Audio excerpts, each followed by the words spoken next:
At the stroke of the midnight hour, when the world sleeps, India will awake to life and freedom.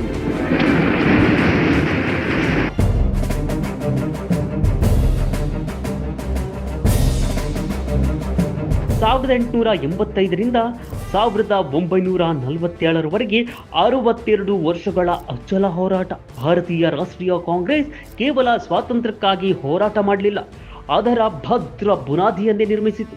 ಸ್ವದೇಶಿಯಿಂದ ಸ್ವರಾಜ್ಯದವರೆಗೆ ಗಾಂಧೀಜಿಯವರ ದೃಷ್ಟಿಕೋನವು ಭಾರತವನ್ನ ಒಗ್ಗೂಡಿಸಿ ಸ್ವಾತಂತ್ರ್ಯದ ಹಾದಿಯನ್ನ ಬೆಳಗಿಸಿತು. 1917ರಲ್ಲಿ ಸರ್ದಾರ್ ವಲ್ಲಭಾಯ್ ಪಟೇಲರು ಕಾಂಗ್ರೆಸ್ ಸೇರ್ಪಡೆಯಾಗಿ ಗಾಂಧೀಜಿಯ ಉಕ್ಕಿನ ಮನೋಬಲದ ಸಂಗಾತಿಯಾಗಿ ಖೇಡಾ ಮತ್ತು ಬಾರ್ಡೋಲಿಯಾ ಹೋರಾಟಗಳಿಂದ ಬ್ರಿಟಿಷರ ಸಾಮ್ರಾಜ್ಯವನ್ನೇ ನಡುಗಿಸಿದರು. ಪಂಡಿತ್ ಜವಾಹರ್ಲಾಲ್ ನೆಹರು ಅವರು ಆಧುನಿಕ ಪ್ರಗತಿಶೀಲ ಭಾರತದ ಕನಸಿನಿಂದ ಹೊಸ ತಲೆಮಾರಿಗೆ ಪ್ರೇರಣೆ ನೀಡಿದರು.